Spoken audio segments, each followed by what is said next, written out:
Sejak beberapa hari terjadi banjir di kawasan Jalan Ahmad Yani dari Pal 4,5 hingga Pal 6 Banjarmasin, kemacetan dari dalam kota menuju luar kota juga sebaliknya terus terjadi. Dikarenakan tingginya banyunang menggenang di ruas jalan sampai selutut orang dewasa. Petugas kepolisian pun akan terus melakukan penjagaan dan pengamanan agar arus lalu lintas tetap tertangani dengan baik. Pemirsa, berikut untuk kabar selengkapnya.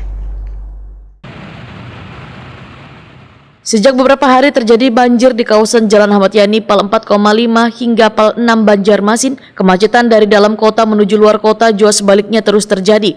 Dikarenakan tingginya banyunang menggenang di ruas jalan sampai selutut orang dewasa. Kapolresta Banjarmasin Kombes Rahmat Hendrawan Wetakwani Prima TV Beisukan Senin 18 Januari 2021 memadahkan kemacetan yang terjadi di kawasan Jalan Ahmad Yani sangat tinggi. Walaupun begitu pihaknya belum mengambil sikap untuk melakukan penutupan jalan. Menurut Rahmat Hendrawan, petugas kepolisian akan terus melakukan penjagaan dan pengamanan agar arus lalu lintas tetap tertangani dengan baik. Namun pihaknya juga akan melakukan pemberlakuan pembatasan kegiatan masyarakat atau PPKM agar bisa mengurai kemacetan di sepanjang Jalan Ahmad Yani. Jika nantinya kemacetan tersebut kada tertangani, maka pihaknya, ujar Rahmat Hendrawan, akan mengambil langkah penutupan jalan dari arah luar kota menuju dalam kota atau nantinya melalui beberapa jalan alternatif. Rahmat Hendrawan berharap penjebolan beberapa median jalan di Jalan Ahmad Yani Banjarmasin ini akan bisa mempercepat turunnya genangan banyu di kawasan tersebut.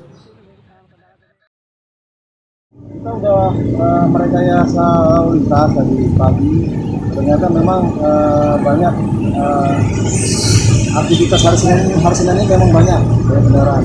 Sebenarnya ya diberlakukan zamannya PPKM atau mungkin pembatasan kegiatan masyarakat. Sebenarnya ya harusnya di kantor juga bisa memaklumi lah kantor.